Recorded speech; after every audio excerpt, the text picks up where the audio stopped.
Un paradoxe brutal a surgi en 2025 avec deux chiffres opposés qui ont figé le Sahel. Alors que la consommation électrique stagnait malgré des millions de foyers plongés dans l'ombre, une ambition nucléaire présentée comme révolutionnaire annonçait une rupture presque démesurée pour une région encore fragile. Que signifie réellement ce décalage pour les populations et surtout pour la trajectoire défendue par Ibrahim Traoré dans un moment où chaque décision pèse lourd? Une transition énergétique semble prête à basculer. Le projet nucléaire de 2025 se présente comme une promesse rare. Offrir au Sahel une électricité enfin stable, c'est-à-dire la condition minimale pour que l'éducation, la santé, l'agriculture et l'économie puissent se structurer durablement. Au cœur de cette promesse se trouve un bénéfice simple et décisif. Une stabilité énergétique continue, indispensable pour sortir d'un cycle où chaque panne freine l'activité et creuse les inégalités. Mais cette perspective lumineuse s'accompagne d'un risque central car la réussite dépend d'une équation fragile mêlant dette, gouvernance, sécurité technique et capacité institutionnelle à absorber une technologie exigeante. Dans une région où l'accès à l'électricité reste irrégulier, la moindre défaillance pourrait transformer une avancée annoncée en vulnérabilité structurelle. Une tension discrète apparaît alors. Si l'ambition réussit, elle pourrait remodeler l'avenir d'un territoire longtemps marginalisé. Si elle échoue, elle laisserait derrière elle un coût financier et politique difficile à rattraper. Un premier micro-hook surgit ici. La vitesse de mise en œuvre peut-elle suivre l'urgence des besoins quotidiens? La première révélation majeure apparaît très tôt. Moins d'un an après la signature de l'accord, les équipes russes et sahéliennes ont déjà posé les fondations du site nucléaire, un délai inhabituellement court pour une région habituée aux retards interminables. Ce rythme accéléré, confirmé par un budget initial stabilisé, signale qu'un seuil technique vient d'être franchi, ouvrant une fenêtre de transformation rarement observée au Sahel. Sous l'impulsion directe d'Ibrahim Traoré, l'accord de 2025 cesse d'apparaître comme un simple geste politique et prend la forme d'un projet structurel visant à établir une autonomie énergétique durable. Les premiers groupes d'ingénieurs africains envoyés dans les universités russes témoignent de cette ambition. Former une génération capable de gérer des infrastructures complexes dans un environnement encore instable. Cette dynamique crée un pont inédit entre expertise étrangère et montée en compétences locales. Pourtant, derrière cet élan, les fragilités structurelles restent bien visibles. Le réseau électrique existant demeure trop morcelé pour absorber à court terme l'énergie qu'une centrale pourrait produire. Les zones rurales continuent de souffrir d'un accès irrégulier aux services essentiels et les infrastructures de distribution n'ont pas encore la capacité d'accompagner un flux énergétique massif. Cette rupture entre ambition technologique et réalité quotidienne alimente un doute persistant. Le progrès annoncé pourra-t-il réellement suivre la cadence des besoins immédiats? La présence croissante d'experts étrangers ajoute une dimension politique supplémentaire. Le projet devient un symbole de souveraineté émergente. Mais cette souveraineté exige une stabilité institutionnelle souvent mise à l'épreuve par des tensions internes. Les choix administratifs, les arbitrages budgétaires et l'organisation de la sécurité du site deviennent autant de facteurs capables d'accélérer ou de freiner la trajectoire engagée. Dans cette configuration, le Sahel avance sur une ligne étroite. Chaque étape franchie renforce l'idée d'un tournant historique, mais chaque insuffisance rappelle la fragilité de l'écosystème dans lequel s'inscrit cette transformation. La question ouverte en P1 trouve ici sa première réponse. La vitesse existe, mais elle dépend d'une base encore incomplète. Parmi les premiers acteurs à incarner la transition, une génération de jeunes ingénieurs formés à l'étranger revient au Sahel avec une mission précise: traduire les systèmes nucléaires complexes en procédures adaptées à un territoire encore fragile. Leur rôle dépasse la simple technique. Ils deviennent les médiateurs entre l'ambition politique et la réalité opérationnelle, capables d'expliquer, d'ajuster et d'intégrer des outils de haute technologie dans un environnement institutionnel en pleine évolution. Leur présence structure la montée en compétences locales et renforce un élan collectif que les chantiers seuls ne pourraient créer. Un premier microcas illustre cette transition. À proximité du futur site, une petite école secondaire bénéficie désormais d'une alimentation électrique plus régulière grâce aux installations temporaires mises en place pour les équipes techniques. Les enseignants constatent une amélioration nette du temps de travail disponible, signe concret d'un projet dont les effets commencent à dépasser le périmètre strict du chantier.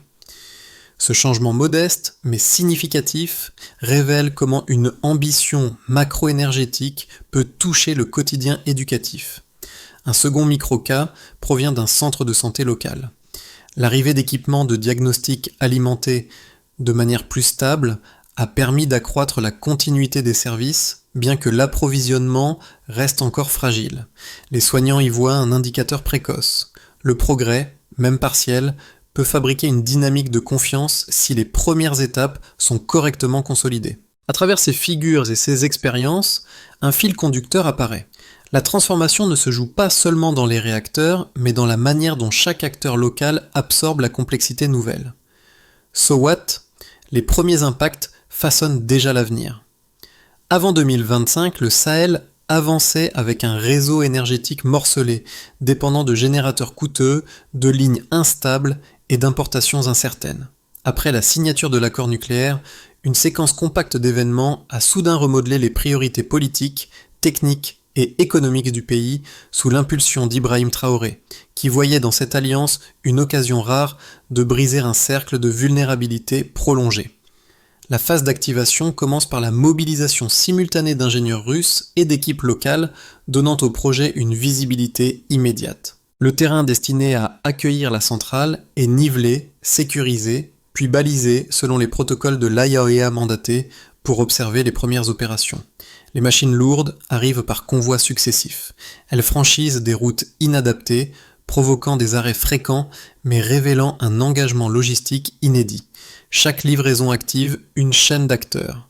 Techniciens, transporteurs, superviseurs de terrain. Le chantier s'installe comme une présence continue, identifiable dans le paysage social et économique.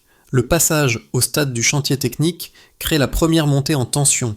Des cohortes de jeunes sahéliens, sélectionnés pour la formation nucléaire, partent en Russie, suivre des modules intensifs sur les réacteurs, la radioprotection, la gestion des déchets et les plans d'urgence. Ces départs structurent une dynamique nouvelle, la création progressive d'un vivier de spécialistes capables d'assumer des responsabilités dans un secteur jusqu'alors inaccessible. Dans les universités étrangères, les étudiants découvrent une rigueur méthodologique qui transforme leur rapport à la technologie et à la sécurité, préfigurant un retour avec des compétences critiques. Au pays, les premières divergences politiques surgissent rapidement. L'opposition affirme que les coûts projetés et les risques de surendettement pourraient s'avérer trop lourds pour une économie encore fragile. Les débats parlementaires s'intensifient, certains élus demandent des mécanismes stricts de surveillance, tandis que d'autres défendent la priorité stratégique du projet. Cette montée de tension crée un second palier dramatique. Le chantier n'est plus seulement technique, il devient un objet de négociation politique et institutionnelle. Dans les zones proches du site, le changement se manifeste de manière plus tangible. La demande en logement temporaire augmente, entraînant la création de structures d'accueil improvisées. Les restaurants locaux élargissent leurs heures d'activité pour répondre aux besoins des équipes techniques. Les commerces profitent d'un afflux inhabituel de clients et de nouveaux services. Des écoles sont rénovées pour permettre aux ingénieurs présents d'y organiser des séances techniques. Ces évolutions révèlent un effet d'entraînement économique et social marqué par un accroissement visible des opportunités locales. Le point culminant apparaît lorsque les premiers équipements critiques, systèmes de contrôle, dispositifs de sûreté, modules d'irradiation, arrivent sur le site. Leur installation impose une précision exceptionnelle et exige une coordination stricte entre experts locaux et équipes étrangères. Les réunions techniques se multiplient, les ajustements deviennent quotidiens, parfois millimétriques, traduisant la complexité d'un chantier où chaque erreur pourrait entraîner des retards majeurs. Ce moment constitue la charnière de la séquence. La technologie cesse d'être abstraite pour devenir une réalité concrète, manipulée, vérifiée et intégrée. La phase de Duchamp, les répercussions, se matérialisent ensuite. Les premières dépenses d'infrastructures publiées provoquent des critiques sur la gestion budgétaire. Les partenaires internationaux demandent des garanties supplémentaires concernant la sécurité des installations. Les observateurs régionaux s'intéressent aux chantiers, anticipant une modification des équilibres géopolitiques si le Sahel parvient à maîtriser une énergie stratégique. La pression s'accumule sur les institutions locales qui doivent prouver leur capacité à absorber une complexité croissante sans dévier des normes fixées. Dans ce flux d'événements rapides, le projet nucléaire passe d'une promesse à un système en construction dont chaque étape trace un sillon plus profond dans le paysage technique, social et politique. La trajectoire impulsée par Ibrahim Traoré continue de polariser, mais elle génère une dynamique nouvelle où les avancées, les tensions et les contraintes s'enchaînent avec une intensité rarement observée dans la région.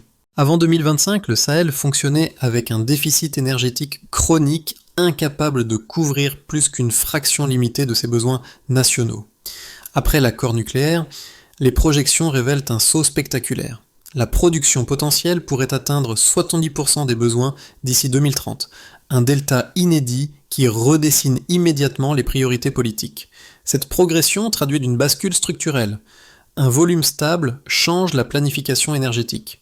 Le premier chiffre essentiel, ces 70%, illustre l'ampleur de la transformation envisagée. Là où les générateurs coûteux dominaient, une capacité centralisée pourrait inverser la dynamique, permettant aux infrastructures critiques de fonctionner sans rupture constante. Cette estimation possède une portée politique claire. La stabilité énergétique modifie la hiérarchie des urgences nationales en donnant enfin une marge d'action à des secteurs bloqués depuis des décennies. Le deuxième indicateur découle des expérimentations agricoles menées près du futur site. Certaines plantations ont enregistré une hausse de 25% de rendement grâce à l'irradiation contrôlée destinée à renforcer la résistance des cultures. Ce pourcentage, bien qu'obtenu sur des parcelles pilotes, signale un mécanisme précis. La technologie nucléaire optimise la robustesse agricole, élément crucial dans une zone régulièrement exposée aux aléas climatiques. Le troisième chiffre clé apparaît dans les centres médicaux pilotes, où l'usage de radioisotopes pour le diagnostic précoce a permis une amélioration d'environ 30% des capacités de dépistage. Cette augmentation offre une lecture directe. Une imagerie plus fiable élargit la détection précoce, consolidant un secteur longtemps sous-équipé. Sous l'impulsion d'Ibrahim Traoré, ces trois mesures deviennent des points d'appui dans le récit national.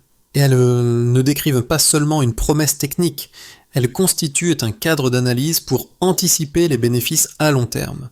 La portée se fait sentir sur plusieurs plans: gouvernance, investissement, cohésion institutionnelle. Les données ne s'additionnent pas mécaniquement, elles structurent un nouvel horizon d'action où chaque ministère doit réviser ses priorités selon les résultats observés. Autour du chantier, un second mouvement qualitatif se déploie. La main-d'œuvre devient plus diversifiée, mêlant techniciens locaux et experts étrangers, créant un environnement de transmission rapide. Les ateliers de formation improvisés dans les zones proches du site accélèrent la montée en compétences des jeunes ingénieurs, renforçant l'écosystème de savoir local. Chaque rotation d'équipe fait progresser les pratiques opérationnelles, rendant le chantier lui-même un espace d'apprentissage actif. Dans les zones rurales proches, l'accès plus régulier à l'électricité provoque des modifications tangibles. Les écoles prolongent leurs heures d'ouverture, les commerces étendent leurs activités et les ateliers artisanaux expérimentent des machines légères autrefois inutilisables.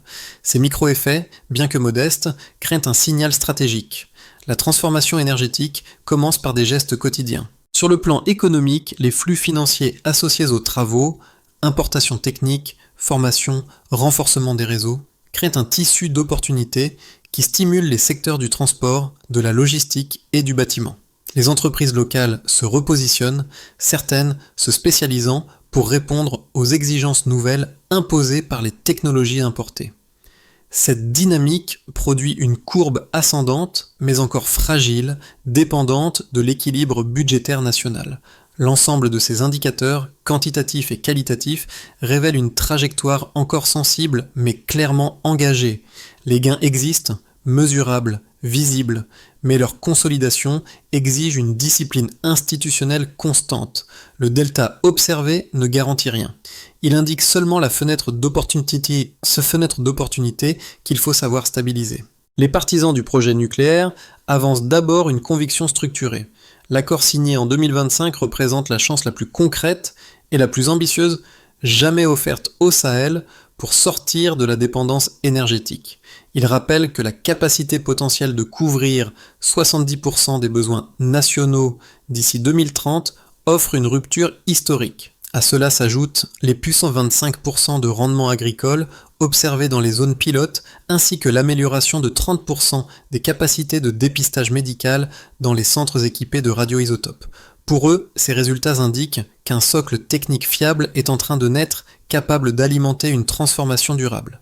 Selon cette vision, la région pourrait enfin disposer d'une énergie stable permettant de relancer l'industrie, de moderniser les services publics et d'attirer des investissements longtemps inaccessibles. Face à cette lecture optimiste, les critiques articulent une inquiétude symétrique mais solide.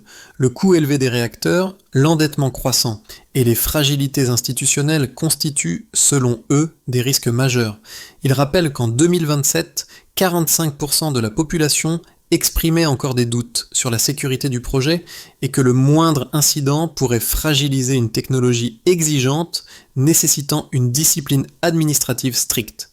Il souligne également que la dépendance vis-à-vis d'un partenaire étranger crée un paradoxe politique, une promesse d'autonomie énergétique fondée sur un transfert technologique que le pays n'est pas encore pleinement capable de maîtriser. La réponse aux deux positions émerge directement des données déjà visibles autour du chantier. Les bénéfices existent, les écoles proches du site fonctionnent plus longtemps, les centres de santé améliorent leur diagnostic, les communautés locales profitent d'un accès plus stable à l'électricité. Mais ces avancées restent fragiles, étroitement liées à un ensemble de conditions: sécurité, dette, formation, infrastructure encore incomplètes. Ni les partisans, ni les critiques n'ont totalement tort. La trajectoire actuelle dessine une opportunité rare, mais exige une gouvernance précise pour éviter qu'un progrès technique ne devienne une vulnérabilité structurelle. Virage brutal en silence. L'arrivée simultanée d'experts russes supplémentaires et l'activation des premiers dispositifs de sûreté avancés transforment discrètement le chantier en un système stratégique à part entière. Ce basculement, passé presque inaperçu du grand public, modifie pourtant la nature du projet. Il ne s'agit plus d'une simple infrastructure énergétique, mais d'un ensemble technique nécessitant une coordination institutionnelle d'une précision extrême. Dans ce moment charnière, Ibrahim Traoré doit gérer une équation délicate. Rassurer une population divisée tout en maintenant un niveau d'exigence inédit pour les équipes locales. Les discussions internes montrent que la stabilité du programme dépend désormais moins des machines que de la capacité du pays à absorber cette complexité nouvelle. Les ingénieurs sahéliens doivent assimiler des protocoles de sûreté pointus, tandis que les observateurs internationaux intensifient leur contrôle. Chaque omission potentielle devient un risque, chaque ajustement technique une preuve de maturité institutionnelle. Ce midpoint révèle ainsi une tension centrale. Les bénéfices promis existent, mais ils s'enracinent dans un terrain où les exigences opérationnelles dépassent tout ce que les institutions ont connu jusqu'ici. Le cœur du projet change d'échelle. Les effets concrets du projet nucléaire commencent à se distinguer selon 4 axes majeurs, révélant un paysage où progrès mesurable et fragilité persistante avancent côte à côte. Cette phase rend visibles les transformations différenciées qui touchent les populations, les institutions, les entreprises et l'environnement géopolitique, tout en plaçant Ibrahim Traoré au centre d'un ensemble de conséquences qu'il doit désormais orchestrer avec précision. Les autorités constatent un renforcement administratif notable. Grâce aux protocoles internationaux introduits par les partenaires étrangers, le pays développe des équipes de supervision spécialisées capables de suivre les normes de sûreté nucléaire. Ces dispositifs créent un gain institutionnel tangible. Meilleure coordination interministérielle, procédures plus strictes, capacité accrue à absorber des projets techniques de grande ampleur. Mais cette montée en compétences s'accompagne d'une pression budgétaire immédiate. La dette liée aux infrastructures augmente, obligeant l'État à réallouer des ressources au secteur énergétique au détriment potentiel des programmes sociaux. Le pouvoir politique doit ainsi gérer une tension permanente entre ambition stratégique et soutenabilité financière. Pour les entreprises locales, l'impact est rapide. Le chantier attire un flux constant de contrats dans le transport, la logistique, la construction et les services techniques. Dans certaines localités autrefois marginalisées, une activité économique inédite apparaît. Ateliers improvisés, commerces élargis, services temporaires dédiés aux équipes techniques. Les pôles d'emploi se densifient. Cependant, les entreprises plus petites manquent souvent des compétences nécessaires pour suivre le rythme technologique, ce qui crée une dynamique à deux vitesses. Croissance réelle d'un côté, exclusion silencieuse de l'autre. La transformation économique existe, mais elle reste inégale.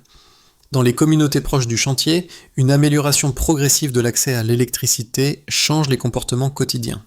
Les écoles prolongent leurs horaires, les centres de santé utilisent désormais des équipements auparavant inutilisables et certaines familles découvrent pour la première fois une alimentation électrique plus stable. Les agriculteurs des zones pilotes rapportent des hausses de rendement liées aux techniques nucléaires d'irradiation contrôlée. Pourtant, les régions éloignées ne voient que peu de changements, renforçant une fracture territoriale déjà ancienne. Les sondages de 2027, montrant 45% de scepticisme, continuent d'alimenter les conversations locales. Le projet est-il vraiment pour tous ou seulement pour les zones stratégiques ? À l'échelle régionale, le projet modifie les équilibres. Les puissances occidentales suivent attentivement l'avancée du chantier, conscientes qu'un Sahel doté d'une centrale nucléaire pourrait devenir un pôle énergétique stratégique. Les visites régulières de l'AIEA soulignent autant les progrès que les lacunes, créant une pression diplomatique constante. Dans plusieurs pays africains, l'expérience sahélienne suscite un intérêt grandissant. Si la trajectoire réussit, elle pourrait devenir un modèle régional. Mais cette visibilité renforce aussi les enjeux géopolitiques. Le moindre retard serait interprété comme un signe de fragilité systémique. À travers ces quatre axes, une réalité s'impose. Le projet nucléaire agit déjà comme un multiplicateur d'effets, mais son équilibre reste délicat. Les gains sont réels, mais dépendants d'un socle institutionnel et financier que Ibrahim Traoré doit encore consolider. Les 6 à 12 prochains mois constituent une fenêtre étroite où 3 trajectoires cohérentes peuvent émerger. Chacune dépend d'un enchaînement précis: financement, compétences locales, sécurité technique, coordination institutionnelle. À ce stade, Ibrahim Traoré doit naviguer entre ambition énergétique et gestion minutieuse des risques, car tout basculement repose sur des conditions interdépendantes. Dans cette trajectoire intermédiaire, les travaux progressent, mais au prix de retards techniques réguliers. Si les équipes locales assimilent les nouveaux protocoles au rythme prévu, alors le chantier reste viable malgré les pressions politiques croissantes. Si la dette continue de s'alourdir sans provoquer de rupture institutionnelle, alors la centrale devient opérationnelle dans les délais étendus, mais sous une surveillance accrue. Les zones rurales profitent tardivement de l'amélioration de l'accès à l'électricité, ce qui nourrit des frustrations locales. L'énergie circule, mais la confiance demeure fragile. Dans la configuration la plus favorable, les audits internationaux valident les étapes sans incident majeur. Si les financements restent sécurisés, alors la cadence des travaux s'accélère et les infrastructures de soutien se stabilisent. Si les ingénieurs formés à l'étranger reviennent au pays dans les délais prévus, alors la montée en compétences locales devient un levier décisif, réduisant la dépendance technique. Les institutions gagnent en coordination, les équipes locales renforcent leur autonomie et les premiers effets structurants se diffusent dans les secteurs essentiels: écoles, santé, agriculture, activités économiques. Le Sahel s'affirme alors comme un modèle régional de souveraineté énergétique émergente. Dans la situation la plus délicate, une succession de contraintes budgétaires et d'erreurs administratives provoque un ralentissement brutal. Si la dette devient difficile à absorber, alors certains chantiers périphériques sont suspendus, affectant la logistique et la sécurité. Si les protocoles de sûreté ne sont pas appliqués avec rigueur, alors les observateurs internationaux renforcent leur pression, créant de nouveaux retards. Les tensions internes s'accentuent, les entreprises locales perdent en visibilité et l'opinion publique redevient sceptique. Le projet, toujours symbolique, glisse vers une zone d'incertitude. À travers ces 3 scénarios, une constante demeure. La prochaine année déterminera si la trajectoire énergétique devient une consolidation durable ou une ambition fragilisée. Les répercussions du projet nucléaire dépassent largement le cadre institutionnel. Elles touchent désormais des individus dont le quotidien se transforme à des degrés très différents. Chaque groupe social observe une facette spécifique de cette transition, parfois avec espoir, parfois avec prudence. Cette diversité de perceptions façonne la manière dont la société absorbe les changements initiés depuis 2025, alors même que les effets restent inégalement répartis. Pour les enseignants et élèves, l'accès plus régulier à l'électricité modifie profondément les rythmes de travail. Les cours peuvent se prolonger au-delà des heures habituelles, les outils pédagogiques fonctionnent avec une continuité nouvelle et les enseignants constatent une amélioration nette de la disponibilité matérielle. Cette stabilité ouvre des marges d'expérimentation qui étaient inimaginables lorsque chaque panne paralysait l'organisation. Pour les travailleurs indépendants et commerçants, la transformation se manifeste par une extension des activités quotidiennes. Une alimentation électrique plus stable permet d'utiliser des machines légères, d'améliorer la conservation des produits et d'élargir les horaires d'ouverture. Ces ajustements, même modestes, modifient la perception du futur économique et renforcent la possibilité d'imaginer une croissance locale progressive. Pour les communautés rurales éloignées, les changements restent plus discrets.